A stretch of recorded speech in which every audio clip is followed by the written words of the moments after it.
প্রচণ্ড বৃষ্টিতে বাড়ির সামনে কাদায় শাশুড়ি মা পড়ে গিয়ে এমন অবস্থা হবে ভাবতেও পারিনি।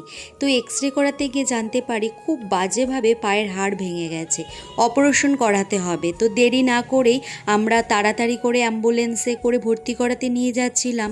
আর এরই মধ্যে একটা ঘটনা আমাদের আরও অসহায় করে দেয়।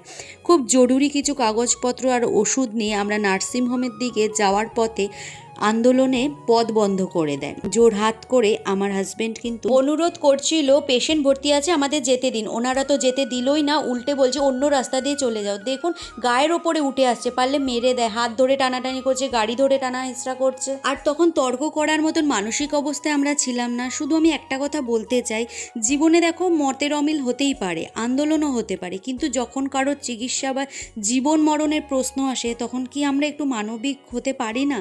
এটা কি আমাদের দায়িত্ব নয়? আর এই ভিডিওটা পোস্ট করার পর থেকে কেউ এসে কমেন্ট বক্সে বলছে তোরা মার খাবি, ছেলেটা চুলের মুঠি ধরে মারা হোক।